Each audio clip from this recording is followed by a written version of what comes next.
Selamat malam, salam sejahtera. Isu yang paling mengejutkan malam ini apabila ada laporan mengatakan bahwa pengundi-pengundi ditukar kawasan mengundi tanpa kebenaran. SPR buat apa? Wow. Ini sebenarnya isu-isu yang sudah lama kita putar-putar dan putar. Sejak dahulu lagi, kabar angin, kabar dongeng tentang perkara ini bertebaran di mana-mana. Pengundi-pengundi seperti ini biasanya dipanggil sebagai pengundi hantu.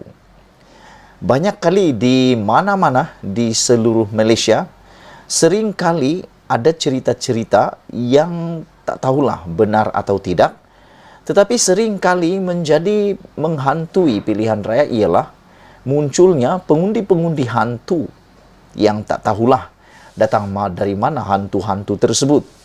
Pengundi hantu ini seringkali dikategorikan atau didefinisikan sebagai pengundi-pengundi yang tidak dikenali yang tiba-tiba muncul. Mungkinkah pengundi yang ditukar kawasan inilah yang dipanggil pengundi hantu? Tapi persoalan malam ini daripada agenda daily ialah SPR buat apa? Saudara-saudara, aku fikir banyak kali di dalam kes-kes apabila pilihan raya diadakan, selain daripada berlakunya laporan-laporan kononnya ada pengundi-pengundi hantu lah, pengundi-pengundi yang tiba-tiba adalah, dan pengiraan undi yang tak betul lah, ada lagi yang dilaporkan kononnya peti undi ditukar lah, seringkali juga cerita-cerita berlaku tentang blackout lah, tengah-tengah mengira peti undi blackout lah. Itu semua adalah cerita dan drama apabila PRU diadakan atau PRN diadakan. Sejauh mana kebenarannya, saya belum buat kajian lagi. Dan ada juga yang sampai ke mahkamah. Mereka membawa kes tersebut sehingga ke mahkamah untuk penelitian mahkamah kerana seringkali ada kontroversi yang berlaku. Kali ini dalam laporan di Agenda Daily, pengundi ditukar kawasan mengundi tanpa kebenaran, SPR buat apa? Yang menjadi persoalan malam ini ialah mengapa pengundi-pengundi ini ditukar kawasan tanpa kebenaran sekiranya berlaku. Apakah strategi atau apakah ini adalah kesilapan yang sengaja atau tidak disengajakan? Gabungan pilihan raya bersih dan adil, iaitu bersih, menuntut penjelasan Suruhanjaya Pilihan Raya SPR berhubung isu pertukaran kawasan buang undi tanpa kebenaran pengundi, membabitkan 2 kes di Sabah dan 1 di Selangor.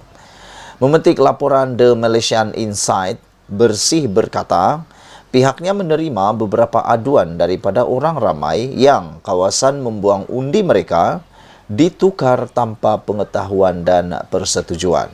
Nah, yang ini, kes yang telah dilaporkan ini kepada Bersih, 2 berlaku di Sabah dan 1 berlaku di Selangor. Biasalah di Sabah ni banyak saja isu-isu yang memang berkaitan dengan perkara-perkara pengundi dan perkara-perkara mengundi. Belum lagi cakap tentang blackout, belum lagi cakap tentang macam-macam cara mengundi yang salah lah. Itu semua biasa kedengaran kalau di Sabah. Menurut Bersih, 2 pengundi Sabah ada pilihan raya ke-14, PRU 14 pada 2018 dan pilihan raya negeri Sabah pada pada yang lalu pada 2021 membuang undi di Parlimen Tawau dan Dun Seri Tanjung. Namun kini dipindahkan ke Parlimen Kalabakan dan Dun Marotai. Persoalan seterusnya yang muncul ialah apakah 2 ini saja kes yang berlaku? Atau ada lagi kes-kes terpencil yang lain yang tidak berani dilaporkan atau sengaja tidak dilaporkan ataupun para pengundi tersebut tidak mahu ambil peduli dan tak tahu. Kerana mungkin ada yang memang tak tahu, pertama. Yang kedua, memang tahu tapi memang merancang tak nak mengundi. Ataupun yang ketiga, dia memang tak apalah, di mana-mana pun dia mengundi, dia akan mengundi. Di Selangor pula, Bersih berkata, Timbalan Pengurusi PKR Cabang Batu, Rozan Azen Mat Arif, juga mendakwa 4 pengundi di cabang itu mendapati mereka kini pengundi di Parlimen Gombak, Wangsa Maju dan Kepong. Bersih berkata, daripada hasil siasatan tersebut, semua dakwaan itu, tiada seorang pun pengundi tersebut ada memfailkan permohonan mengubah alamat di bawah Seksyen 12E Peraturan-Peraturan Pilihan Raya Pendaftaran Pemilih 2002. Di bawah seksyen itu, seorang pengundi yang ingin menukar tempat mengundi perlu mengemukakan borang E yang lengkap kepada SPR bagi menukar alamat mereka.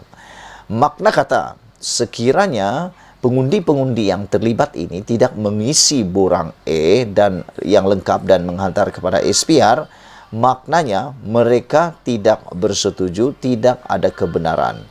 Sekian dulu untuk kali ini. Jangan lupa tinggalkan komen Anda tentang isu yang hangat ini. Adakah Anda juga pernah mendengar isu ini? Bye-bye. Selamat petang, salam sejahtera. Selari dengan amaran Zahid Hamidi di himpunan MIC, membebaskan Najib sepatutnya jadi manifesto utama BN. Aku pasti kamu semua sudah melihat video yang tular itu berkaitan dengan ucapan Zahid Hamidi dalam perhimpunan MIC apabila Zahid Hamidi mengatakan next U-turn, next is U-turn. Dia kata giliran-giliran seterusnya kepada Tokmat, kepada pemimpin-pemimpin MIC dan pemimpin-pemimpin UMNO yang lain. Apabila tular video itu, ramai orang menganggap, mempunyai persepsi menyatakan bahawa tujuan PRU 15 diadakan adalah untuk menyelamatkan diri Zahid Hamidi dan geng-geng kluster mahkamah yang lain daripada pendakwaan di mahkamah. Sehingga ini telah menimbulkan satu reaksi terkesima daripada Mufti Perlis, sehingga dia menulis dalam tweet, beliau katakan, beliau risau, bimbang sekiranya Malaysia akan menjadi surga rasuah.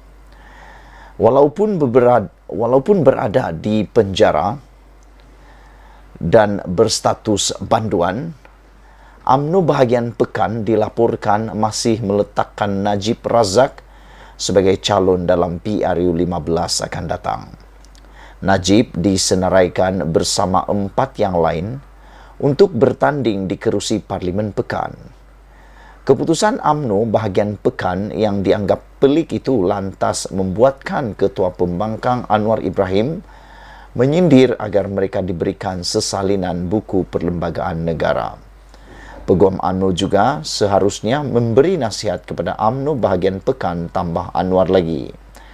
Namun demikian, di sebalik itu diberitakan isu untuk membebaskan Najib tidak akan diletakkan sebagai sebahagian daripada manifesto BN dalam PRU 15 kali ini. Ketua Pemuda UMNO Dr. Ashraf Wajdi Dusuki dipetik sebagai berkata, perkara itu tidak pernah menjadi perbincangan dalam BN. Katanya, BN tidak akan meniru seperti apa yang pernah dilakukan PH dalam PRU 14 lalu yang menjadikan pembebasan Anwar sebagai antara manifestonya. Lalu, di mana sebenarnya pembelaan UMNO dan BN terhadap pemenjaraan Najib? Bukankah sebelum ini UMNO dilaporkan begitu sedih dan kecewa dengan nasib yang menimpa bekas Perdana Menteri itu? Kalau sedih dan kecewa, kenapa tidak dibela Najib? Habis, untuk apa UMNO dan BN menang PRU 15 nanti?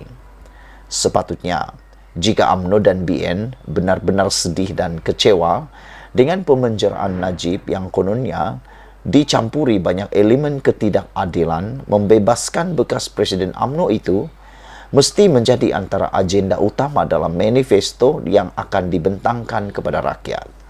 Lagipun, menjadikan pembebasan Najib sebagai manifesto adalah selari dengan ucapan Presiden UMNO Ahmad Zahid Hamidi di Perhimpunan Agung MIC baru-baru ini yang menekankan bahawa BN mesti menang PRU 15 akan datang untuk mengelakkan pemimpin-pemimpin BN daripada didakwa di mahkamah.